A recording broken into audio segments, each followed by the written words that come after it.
कहते हैं अगर रक्षक ही भक्षक बन जाए तो फिर कहना ही क्या। ऐसा क्यों कह रहा हूं? एक बार फिर से वर्दी को सर्वसार कर देने वाले कुछ हवसी दरिंदे की कहानी लेकर के मैं आप लोगों के बीच में आया हूं।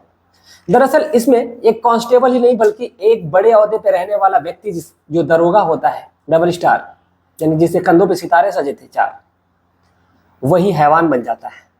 और वो भी एक ऐसे लड़की की जो कि बेहद गरीब होती है, और उसी का शिकार बनाते हैं ये मिल करके थाने के दरिंदे। आखिर ऐसा कौन सा थाना और आखिर कहाँ की मैं बात कर रहा हूँ, सभी यही सोच रहे होंगे। इसके पहले भी मैंने एक कहानी लेकर के आई थी जिसमें एसपी साहब बने थे बाराती, और अगर आप लोगों ने वो कहानी नहीं सुनी तो जरूर आकर जाकर सुने। उसमें थोड़ा सा चेंज हुआ था और कुछ खास नहीं था। बाकी जो दरोगा था वो भी दहेज के लालच में एक लड़की के साथ पहले तो रेप करता रहा, उस लड़की के साथ हैवानियत करता रहा, लेकिन दहेज के लालच में वो दूसरी लड़की से शादी रचा रहा था। लेकिन फिर जब एसपी साहब तक बात पहुंचती है तो एसपी साहब खुद उस मामले को संज्ञान में लेकर के और ठीक जब उसकी बारात जाने वाली होती है उसी समय पर वहीं पर पहुंच जाते हैं। लेकिन वहां पे तो शादी हो जाती है, सब कुछ मामला सही हो जाता है, लेकिन यहाँ पर तो कुछ और ही होने वाला है। जो दरोगा है, जो हैवानियत करता है, जो मानवता को शर्मसार करने वाली बात तो ठीक है, लेकिन उसके बाद भी जो वर्दी उसके शरीर पे चढ़ी है उसका गलत फायदा उठाते हैं वो लोग। आखिर क्यों? फिर से क्यों बार बार वर्दी को शर्मसार करने वाले ये लोग काम कर देते हैं? आखिर क्या उनके घर में बीवी, क्या उनके घर में बहन, क्या उनके घर में माँ नहीं है? आखिर क्यों ऐसा कांड होता है?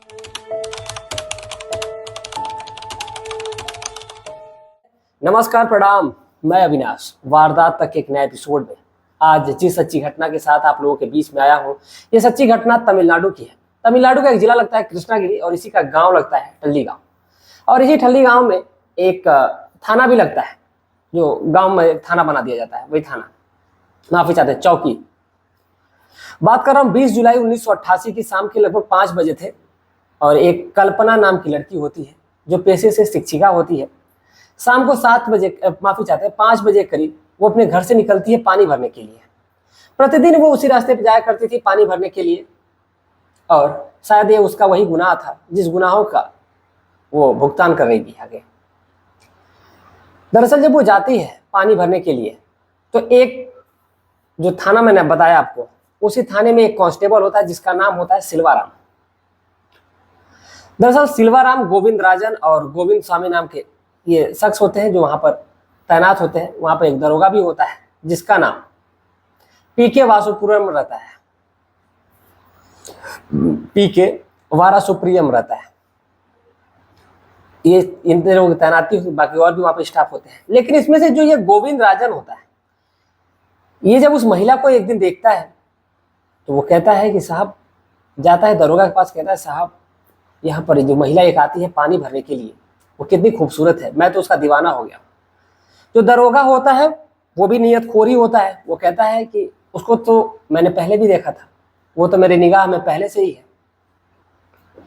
तो कहता है कि क्यों ना इसका शिकार कर लिया जाए। ये कांस्टेबल होता है, वो कहता है। दरोगा कहता है कि नेकी और पूछ पूछ, आखिर इसमें पूछने की क्या बात है, शिकार करते हैं। फिर अगले दिन जब ये कल्पना जब जाती है पानी भरने के लिए तो उसको थाने में बुलाया जाता है, और थाने में बुला करके उसको थाने के अंदर बंद कर दिया जाता है। और जब महिला बार बार पूछ रही थी कि आखिर उसका जुर्म क्या है, तो जो दरोगा होता है वो कहता है कि तुम यहाँ से पानी भरने क्यों आती हो। गजब की ये रंगदारी है कि तुम पानी भरने क्यों आती हो, इसी वजह से तुमको अरेस्ट कर लिया गया। ये दरोगा का स्टेटमेंट था। दरोगा जब उसको थाने में बंद कर दिया जाता महिला को, उसके बाद वहां से उसी बैरक में जा करके, उसी थाने की जो बैरक बनाई जाती है, माफी चाहते हैं जो जेल बनाई जाती है थाने में एक छोटी सी, उसमें कुछ देर उसको बैठाया गया रहता है। फिर वहां से उसको निकाल करके और एक रूम होता है, उसी रूम में ले करके जाया जाता है। और उस रूम में ले जा करके पहले दरोगा, क्योंकि वो बड़ी ओहदे पे था, बड़े पोस्ट पे था, वो उस महिला के साथ रेप करता है। तब तक करता है जब तक उसका मन नहीं भर जाए, और उस महिला के साथ तकरीबन घंटों रहता है, वक्त गुजारता है। इसके बाद बारी बारी से कभी ये सिल्वाराम जाता, कभी गोविंद राजन जाता, और फिर गोविंद स्वामी जाता, और ये बारी बारी से ये लोग जाते हैं। यानी कि जो हेड कांस्टेबल होता है जिसका नाम सिल्वाराम होता है, कांस्टेबल गोविंद राजन और गोविंद स्वामी होते हैं। और पहले सबसे ज्यादा पहले नजर जो पड़ी थी वो गोविंद सिलवाराम की पड़ी थी। इसके बाद जैसे बारी बारी से इन लोगों ने देखा था, बारी बारी से वैसे ही अपना कांड करते रहते हैं।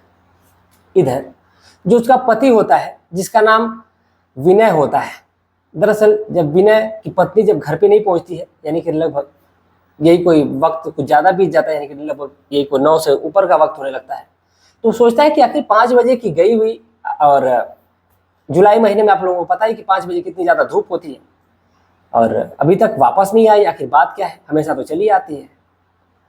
अब इसीलिए वो खोजने के लिए निकल जाता है, और जब खोजने के लिए निकलता है लेकिन कहीं भी रास्ते में उसका पता नहीं चलता है, तो गांव वालों को भी लेकर के वो इधर उधर खोजता है, लेकिन जब नहीं पता चलता है तो ठीक रात के लगभग जब 2 बजे रहते हैं, तो उसी टाइम पे वो जाता है थाने में, और जा करके बात करता है उनसे, और कहता है कि साहब मेरी पत्नी जो थी आती है इसी रास्ते से पानी भरने के लिए, लेकिन अभी तक घर पे नहीं पहुंचे, आके उसको आप खोजने में हमारी मदद करिए। तो वो कह रहे तुम्हारी पत्नी है, तुम खोजो, हमसे क्या मतलब, इतनी रात को डिस्टर्ब करने चले आए। क्योंकि इन लोगों ने तो अपनी हवस की आग जो थी उसको तो बुझा ही ली थी उस महिला के ऊपर। अब जब ऐसे स्टेटमेंट मिलते हैं, उनको ऐसे बयान मिल जाते हैं, तो जो बाकी लोग होते हैं वहां से चले जाते हैं, क्योंकि रात का वक्त होता है, और जब 2 बजे रहते हैं तो सिर्फ गांव वाले उनको समझाते हैं, यानी कि विनय को, और कहते हैं कि देखो इतनी रात हो गई है, आखिर हम लोग कहाँ खोजेंगे, एक काम करते हैं कि सुबह में सभी लोग, पूरा गाँव के लोग इकट्ठा होंगे और बारी बारी से गुट बना करके खोजा जाएगा। सुबह होती है, सुबह के लगभग जब यही कोई 5 बजे होता है, तो पूरी रात तो ये जो विनय है वो सोया नहीं देता है, पूरी रात तो इधर उधर घूमा रहता है, घूम कर खोजता है अपनी पत्नी को, क्योंकि जिसका दर्द है वही समझेगा, दूसरा कोई नहीं समझेगा। और उसके साथ विनय के साथ उसका जो एक दोस्त होता है सत्यम, और एक होता है आदित्य, ये तीनों दोस्त उसके साथ खड़े होते हैं, तीनों, यानी कि एक राहुल भी होता है, ये तीनों दोस्त उसके साथ साथ खड़े होते हैं, और साथ पूरी रात खोजते हैं ये लोग, लेकिन कहीं भी पता नहीं चलता है। सुबह हो जाती है, सुबह होने के बाद पूरा गांव जो है एक गुट जुट होता है, और उसके बाद अलग अलग गुट बनते हैं, और सभी लोग इधर उधर खोजने लगते हैं। इसी दौरान उनको ऐसा लगता है कि एक गुट को कि ये झाड़ी में कुछ न कुछ जरूर पड़ा हुआ है। अब वो एक व्यक्ति जो है वो खाई छोटी सी थी, उसी खाई की तरफ जब बढ़ता है, देखता है कि वहाँ पर किसी की लाश पड़ी हुई है, और जब लाश को देखता है तो वो चीख पड़ता है, चिल्ला पड़ता है कि कल्पना भाभी मिल गई। लेकिन वो खून से तरबतर थी, जितनी जगह थी पूरी खून से तरबतर हो चुकी थी, और जैसे वो बोलता है तो सभी लोग, जितने भी लोग थे, जितने जिधर जिधर थे, सभी लोग इकट्ठा होने लगते हैं, और इकट्ठा होते ही उस महिला को तो पहले देख करके लोग ये सोचते हैं कि ये तो मर चुकी है, लेकिन उसकी जब नब्ज टटोली जाती है तो पता चलता है कि वो जो महिला है अभी उसकी सांसें चल रही है। अब उसको आनन फानन में ले करके हॉस्पिटल जाया जाता है, जो नज़दीकी हॉस्पिटल होता है। वहाँ पर जो लेकर के जो उसको भागने वाले होते हैं यहाँ से, मतलब लेकर के जो जाते हैं, एक होते हैं रामकृष्णन, और बाकी शिक्षक लोग और होते हैं। उस शिक्षक को लेकर के जल्दी जल्दी लोग भागते हैं और लेकर के जाते हैं जो हॉस्पिटल में। तो वहाँ पर जो डॉक्टर होती हैं पद्मावती जी, जब उसकी हालत को देखती हैं तो कहती हैं कि इसको यहाँ पर रहेगी तो यहाँ पर झूठ मूठ का टाइम जाएगा और कोई मतलब ही नहीं निकलेगा, और ये जान से हाथ धो बैठेगी, इसलिए इसको हायर मेडिकल सेंटर लेकर के जाओ। तो वहाँ से वो लोग लेकर के निकलते हैं, और वहाँ से तकरीबन 40 किलोमीटर की दूरी होती है जो सेंट जॉन हॉस्पिटल होता है। उसी हॉस्पिटल में जो डॉक्टर होते हैं वहाँ के नागरन जी, वो उस केस को हैंडल करते हैं और उस महिला को अच्छे से अच्छा ट्रीटमेंट करते हैं, और धीरे धीरे उसकी हालत जो है वो सुधार में लाने की कोशिश करने लगते हैं। लेकिन इधर जो गांव वाले हैं वो नज़दीकी थाने में जो चौकी होती है उसी चौकी में पहुंचते हैं, और उनसे बातचीत करते हैं, बताते हैं कि जो ये विनय है उसकी पत्नी के साथ ऐसे ऐसे हो गया है। तो जो दरोगा थे वो तो मान लीजिए कि वो सारे तो कांड किए ही थे, तो कहते हैं कि कोई बात नहीं। अब उस मामले को बड़े ही लाइटली से लेते हैं, वो लोग दबा देते हैं, एक नॉर्मल कॉपी पे लिख लेते हैं कंप्लेन को, उसके बाद उन लोगों को भेज देते, कहते हैं ठीक है हम कातिलों का पता लगाएंगे। जब गांव वाले चले आते हैं तो फिर इधर जो महिला है अब उसकी हालत में धीरे धीरे हल्का हल्का सुधार आने लगता है, लेकिन फिर भी उसकी जो हालत थी वो काफ़ी ज़्यादा गंभीर चल रही थी। अब गांव वालों को ये लगता है कि यहाँ पे चौकी पे बात करने से कोई बात बनने वाली नहीं है, क्योंकि ये लोग जिस हिसाब से इग्नोर कर रहे हैं, ऐसा लग रहा है कि ये लोग कुछ करने वाले नहीं हैं। अब इसीलिए पूरा गांव एकजुट होकर के और पहुंच जाता है डीएम आवास पे। डीएम आवास पे घेराव करता है, और घेराव करने के बाद जब डीएम साहब को ये बात का पता चलता है, संज्ञान में लेते हैं मामला, एसपी साहब को बुलाते हैं, और एसपी साहब और डीएम साहब को जब ये पता चलता है कि एक लड़की की बड़ी बुरी तरीके से रेप किया गया है और उसको इस प्रकार का कर दिया गया है कि वो उठने में चलने में क्या, वो अपनी आंखें खोलने में असमर्थ है, उसका शरीर एकदम जवाब दे चुका था। जब एसपी साहब मौके पर पहुंचते उस महिला को देखते हैं, कुछ समय बीतता है, जो महिला को होश आता है तो महिला, एसपी साहब के खास आदेश था कि जैसे इस महिला को होश आए हमें तुरंत इन्फॉर्म किया जाए। और वहाँ पर जैसे ही होश आता है, जो डॉक्टर होते हैं नागरथ, उन्होंने तुरंत एसपी साहब को इन्फॉर्म किया। मौके पर एसपी साहब आते हैं और बाकी जो और भी टीम होती है, डीएम साहब भी आते हैं, बाकी और भी टीम आती है और सभी लोग जब मौके पर पहुँचते हैं तो फिर वहाँ पे जो एसपी साहब पूछते हैं कि आखिर बताओ बेटा तुम्हारे साथ ऐसा किसने किया था। अब महिला के अंदर इतनी शक्ति नहीं थी कि वो कुछ बोल पाए, बस उसने एक ही नाम लिया और वो नाम था लक्ष्मी का। अब ये पूछा जाता है कि आखिर ये लक्ष्मी कौन है। इतना बोल करके जो महिला थी वो शांत हो जाती है, अब उसके आगे उसके बोलने की कोई क्षमता ही नहीं थी। जब लक्ष्मी की बात आती है तो फिर जो पुलिस की टीम है वो पूछती है कि लक्ष्मी कौन है, तो लक्ष्मी का नाम पता चलता है कि लक्ष्मी यहीं पे इसी गाँव में सफाई कर्मी है।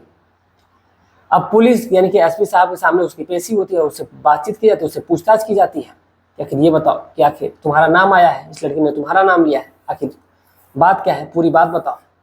तो महिला तो पहले से डरी हुई थी, सहमी हुई थी, लेकिन अब वो सारी बातें बताती है कि आखिर उसके साथ हुआ क्या था। दरअसल वो बताती है कि जो दरोगा है, जो ये पीके वारा सुप्रियम और ये जो हेड कांस्टेबल सिल्वाराम, एक दिन उस महिला को जब देखते हैं तो उन पर फिदा हो जाते हैं और उस महिला को लाने के लिए हमें कहते हैं। और एक दो तीन बार कहा, लेकिन मैंने इग्नोर किया। लेकिन एक दिन उन्होंने बहुत ज़्यादा ज़बरदस्ती किया, कहा कि अगर तुम नहीं लाओगी तो मैं तुम्हारे पति को जेल में डाल दूंगा। अब जब इस प्रकार की बातें वो दरोगा जी करते हैं तो फिर मुझे मजबूरी हो जाती है। अब मेरा काम बस इतना था कि उस महिला को लेकर के थाने में आना था। अब मैं उस महिला को लेकर के यानी कि जो लड़की होती है कल्पना को लेकर के थाने में आना होता है, तो मैं लेकर के उस थाने में पहुंच जाती हूँ। और वहाँ पर जब ये लड़की पहुंच जाती है, यानी कल्पना पहुंच जाती है, तो फिर मुझे वहाँ से भगा दिया जाता है, भेज दिया जाता है। और उस लड़की के साथ फिर क्या होता है मुझे नहीं पता, बस उस लड़की ने इतना ही बताया। बाकी अब जब दरोगा का नाम आता है, हेड कांस्टेबल सिल्वाराम का आता है, तो फिर बाकी सभी लोगों को मौके पर बुलाया जाता है और उनसे पूछताछ की जाती है।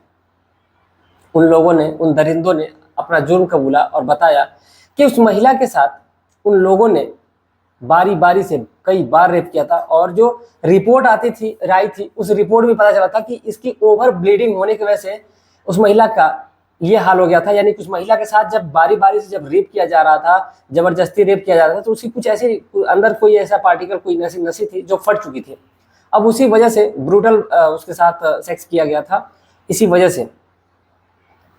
और जब वो महिला विरोध कर रही थी, जब वो महिला चीखने की कोशिश कर रही थी, चिल्लाने की कोशिश कर रही थी, उस महिला को बहुत ही बुरी तरीके से मारता था वो दरोगा, और मारता था वो हेड कांस्टेबल और कांस्टेबल। यानी कि जितने लोग उस महिला के साथ शारीरिक संबंध बनाते थे, उस महिला को मारते थे, पीटते थे, क्योंकि अब वो इतनी अजलस्त हो चुकी थी कि अब वो इस बात का विरोध भी नहीं कर पा रही थी और वो एकदम अचेत अवस्था में पड़ी हुई थी।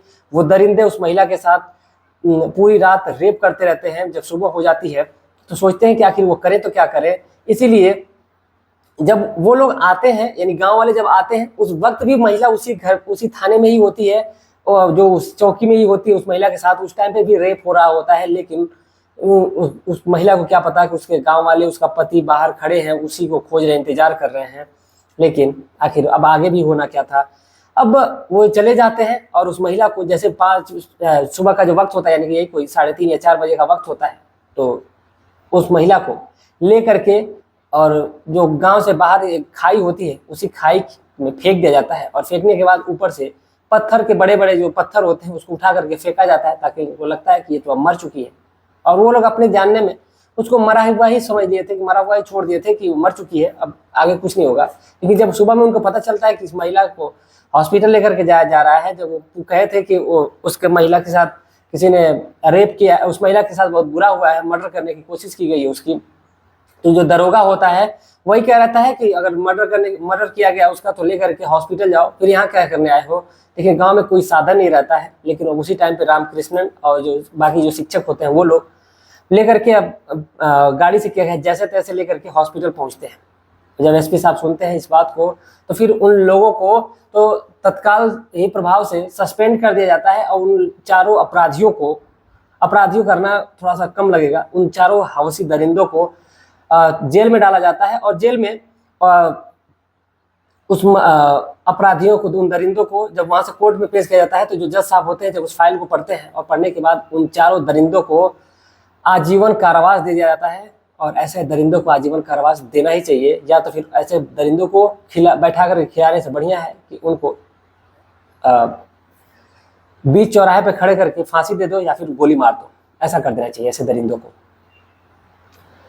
कभी उस दरोगा ने ये भी नहीं सोचा, उस कांस्टेबल ने ये नहीं सोचा, बाकी जो कांस्टेबल थे उन लोगों ने भी ये नहीं सोचा कि आखिर घर में उनकी भी माँ है, उनकी भी बहन है, उनकी भी बेटी है।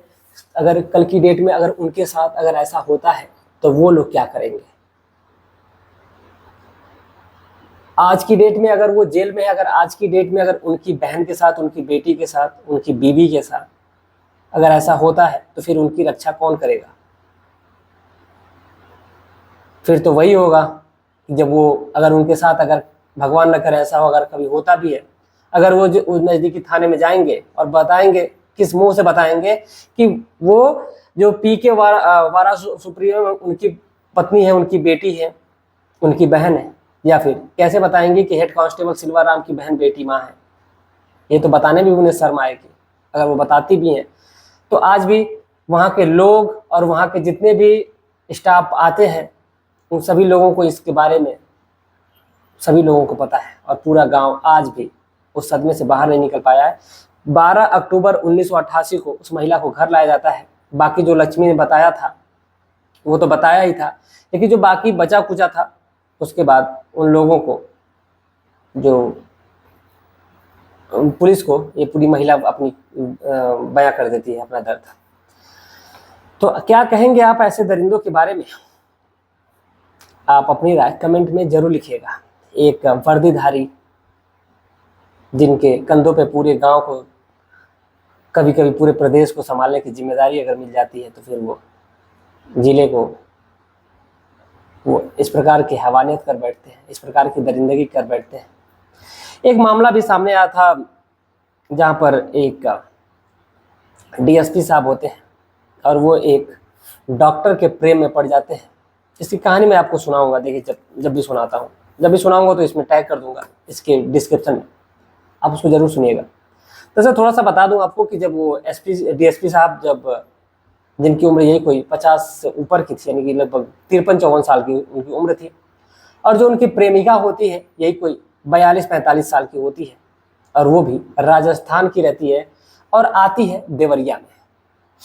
देवरिया में यानी कि लगभग 800 किलोमीटर का सफर तय करके जब देवरिया पहुंचती है तो वहां पर आकर के वो अपने प्रेमी के साथ रंगरेलियां मना रही होती है। उसी टाइम जो डीएसपी साहब होते हैं उनकी पत्नी पहुंच जाती है, और जब पत्नी पहुंचती है उसके बाद से जो जूते से, चप्पल से अपने पति का स्वागत करती है वो वाकई अपने आप में काबिले तारीफ था। खैर, इसकी कहानी हम आपको बहुत आराम से सुनाएंगे, लंबी कहानी है। बाकी आप क्या कहेंगे इस घटनाक्रम के बारे में, अपनी राय कमेंट में जरूर दीजिएगा। मिलते हैं एक और सच्ची घटना के साथ, तब तक के लिए जय हिंद, जय भारत।